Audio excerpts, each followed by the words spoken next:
Hey, welcome to Conversation 2 of Gamify. I'm here with Steve and Jenn Campbell in their living room again. And we're going to talk this time around. Conversation 2 is all about setting up the game board. The last few episodes have kind of been about this process, this experience for us of being in this group and playing the Gamify together. And today what we're going to do is we're going to explore what all of the elements of setting up the game board look like. And so Steve's going to work us, and Jenn are both going to work us through that today and share some of the details about setting up your board and what gameplay looks like.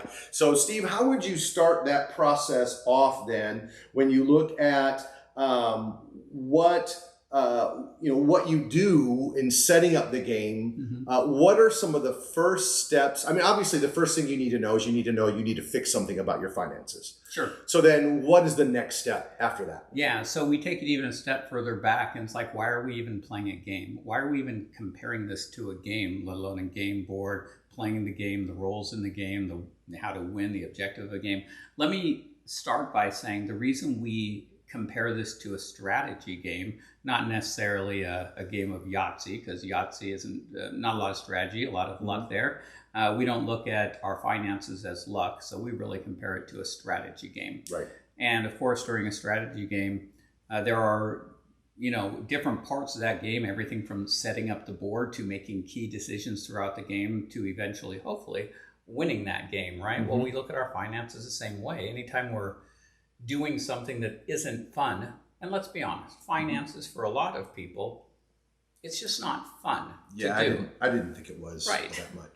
Budgeting isn't fun. We've got nerds like us that I tend to really enjoy finances, and that's cool. But for most people, talking about their budget, creating a budget, finding out Excel sheet. Yeah, looking at Excel spreadsheets and paying off bills, that's not fun. Right. But if you can turn it into a game or gamify it, and using certain key components of a strategy game, then at this point, maybe it's not the same as playing this great game with your family members, but it still is something now that we can make decisions as we would in a game, in a strategy game, but now we're making those key decisions in life, right? Having to do with finances. Right. So we really want to kind of gamify this and compare it to that strategy game. And part of that, of course, is setting up the board. Right. If you're setting up a strategy game and you set up the board incorrectly, right from the outset, you're not going to really get the most out of that game.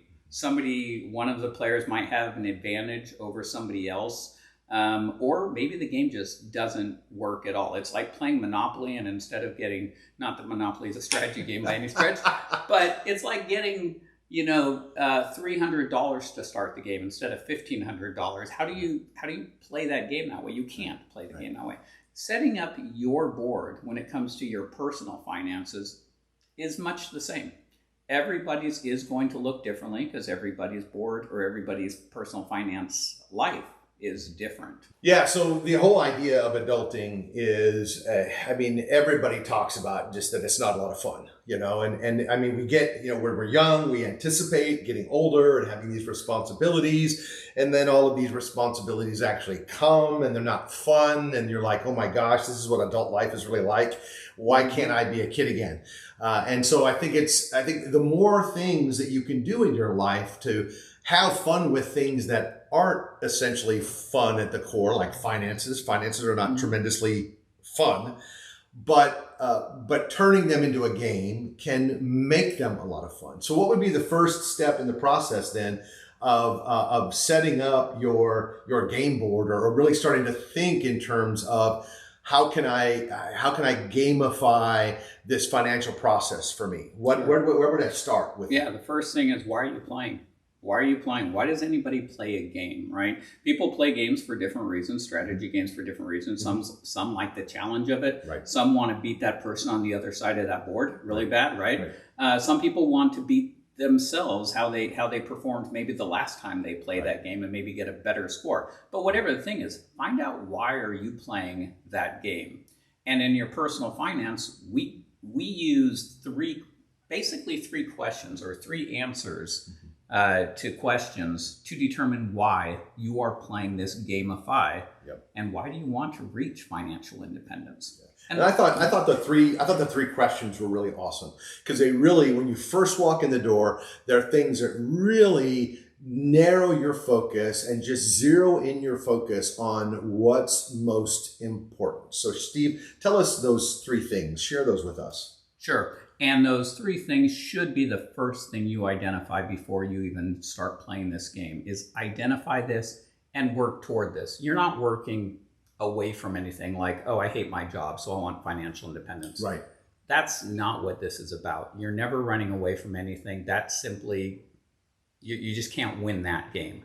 But if you're working towards something and you always have something to go toward, then you're going to keep playing. So here are the three things. Number one, just ask yourself, let's say that you hit financial independence. Tomorrow you woke up and you didn't have to go to work. What would tomorrow look like? And what would every day from that day on look like for you? Not detailed days, but I mean, generally speaking, what would you do with your time, right? I mean, I think we'd probably spend it traveling a lot more, right? Relaxing a little bit, but travel would probably be a primary thing that we'd do. Go see different parts of this country, different parts of the world. But your first question that you have to answer is, what would my everyday look like? So that's the first thing. And again, there's three things that you should be running toward. The second thing, what's at the top of that bucket list, right? I mean, there is something out there that you really want to accomplish before you check out, right? That could be, I want to hit every national park in the country. I want to see a Dodger game in every stadium in both the National League and the American League, right? Something that you're going to do before you check out this life, right? So that's a bucket list item, or items, but we like to focus on just one at first. One at right? a time. Yeah, one at a time, right? And then finally, the third thing that you're going to ask yourself is, well, how do I give back? If time and money, none of this matters anymore because I've got my time back, I don't have to go to work. I have an ongoing stream of money that's coming in that's paying my bills, so money isn't constrictive anymore. The lack of money isn't constricting me. So how do I give back? That's really important because everybody usually has something that they are passionate about, not just themselves, something bigger than themselves. So let me ask you then, why particularly those three questions? What is it that each of those questions tells you about the person's, sharing the answers that's important in how you approach your finances? Yeah, so money tends to magnify somebody. It really does. If you have enough money to do what you want to do, you are magnified. Yourself, the type of person you are, you're magnified because you're going to do the things that you truly believe. If I have enough money to do whatever I want, that travel, you're going to see what type of person I am. Where do I travel? What type of countries? What do I do on travel? But when it comes to, or that bucket list item, what is that thing that he's so passionate about? I wonder what drives him like that. Right. But then that third one, and that's so important. How do you give back? If you're the kind of person that just doesn't give back and it's all about yourself, well, that's going to be magnified when you answer that question too. But if you're the type of person that does have a cause, something that you're passionate about, that's going to be magnified when you answer that question. Yeah. For us, it's pretty simple. For me, I'll speak for myself, but for me, it has to do with kids. Me growing up, I didn't have a lot of money. I have a lot of compassion for kids who grew up in the same situation or who are growing up in the same situation that I grew up. And it's just a life that I think doesn't have to be if there are people out there that can give back. So that would be mine. I don't know about you. What's you want to tell how you would give back? I think mine is, I mean, that as well. I mean, there's so many things that are in need, right? So I feel like that's something that could change over time. But I think one thing that I would love to be able to do is set up like a foundation or like grants, to help, especially like women going into college or whatever arts they're doing to help support their vision and goals moving forward. And I think even more particularly, maybe even finances. Sure, absolutely. Because there's not so many women that go into that and then have that broad base or that get really supported with like, the STEM. Right, right. And I think that's important to do. And I think, and we've talked about more than one time, particularly during group, we've talked about what it is that you would give back, and the fact that all of us, I mean, I don't think there's a person out there probably that doesn't think, how can I contribute to the welfare of others? How can I help others? And particularly in the church, we always look at how can we serve other people, even maybe people that aren't within our immediate circle. And we look at how can we be of service or have a servant's heart toward other people that maybe we even don't know. It's when you start thinking about, what am I going to contribute? What am I going to give back? I mean, everybody wants to be able to do that in some way, shape, or form, but most of the time, we're all just struggling too much to really even consider it. I mean, we're paying bills, we're living paycheck to paycheck, we're doing all these things that keep us at sort of the lower end of the rung of the ladder, and we don't know how to get out of it. And I mean, that sort of adds to the frustration, because we'd like to be able to contribute we'd like to be able to help other people. Absolutely. We'd like to be able to do those things, but when you are sort of caught in your own, financial, gerbil wheel, so to speak, you really don't have that much, you don't have that ability to really look out beyond yourself or your own family. But the idea of playing the game makes it much more possible for us to really think about our philanthropy as a reality rather than just a pie in the sky kind of experience. Yeah, that is so true, Jim. Get out of, if you can get off that hamster wheel, that's where you get to open up and do what what you have passion to do, right? And then you're going to open up other people's eyes too, outside of, your immediate circle. People are going to see what you're doing, and they're going to be like, well, how do I get like that? I'm going to be like that guy right there, or that girl. And that's part of this game, because you live by example, right? Or you teach by example. So setting up the board, your first thing that you have to do is, why are you playing this game of 5? Right. And will that change? Yeah, it could. It might change. Maybe I don't want to travel anymore. Maybe I want to do something else instead. Maybe my bucket list item isn't hitting all the parks. Maybe it's something else. Right. But always have something there. Right. Because that's why you're playing this game, and that's how you're going to keep playing the game. So set up the board. Okay. All right. Then what?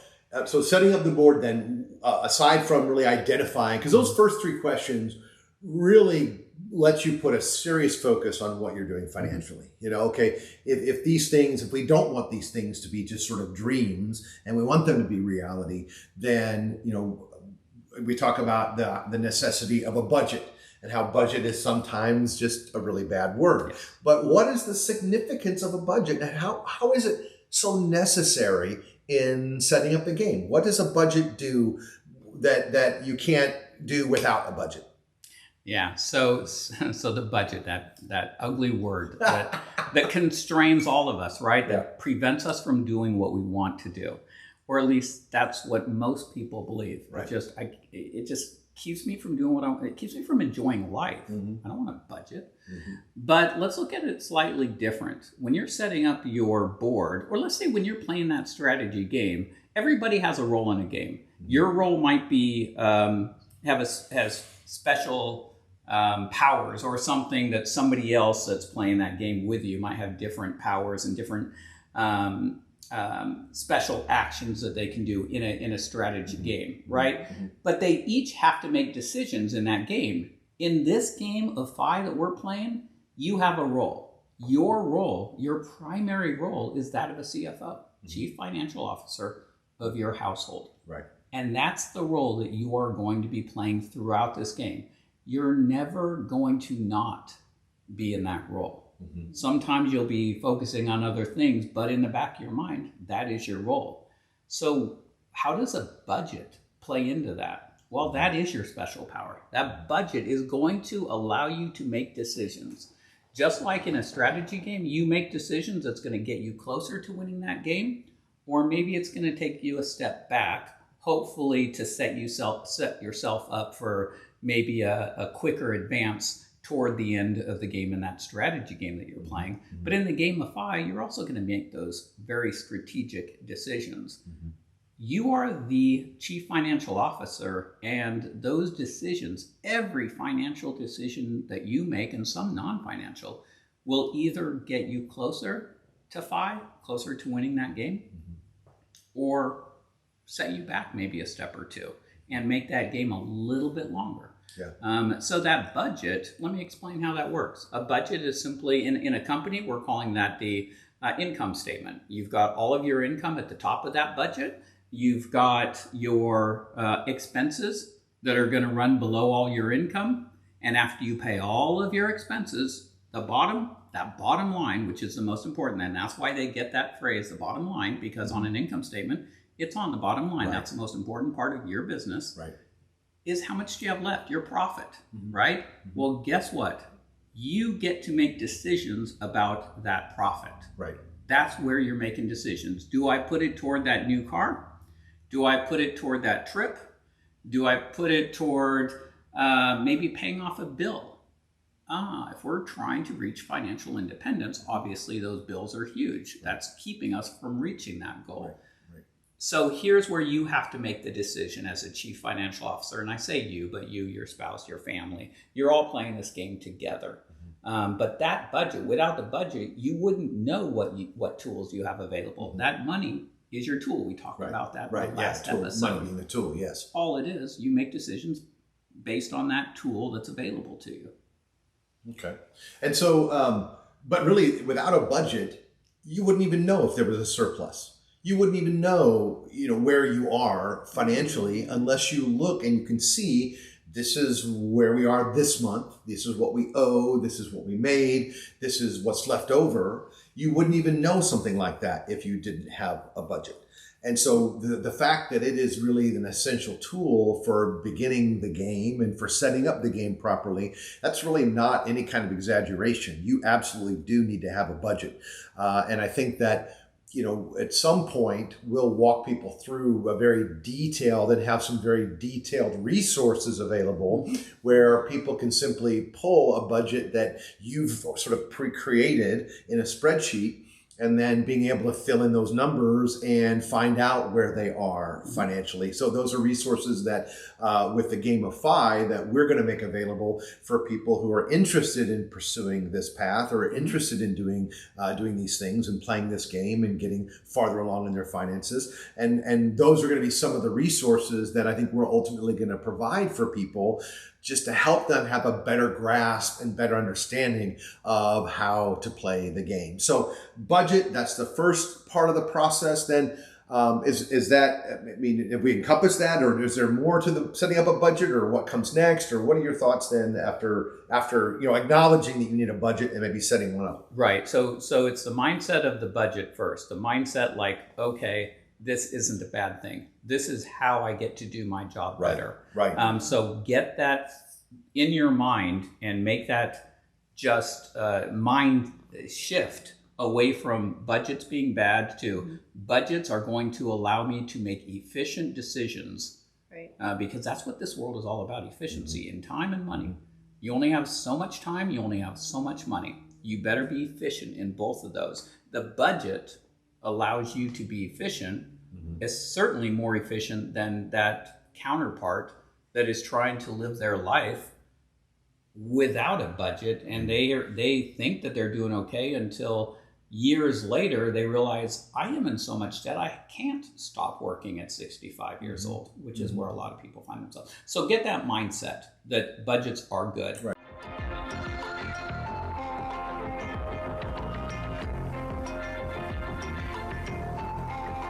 But the reality is, when you really look at all of those things, it is possible. And because people approach that big number of what they need for retirement, and they look at that and they go, that is insurmountable. Yeah. They can't see any of the small steps between where you are and that reality that would get you there.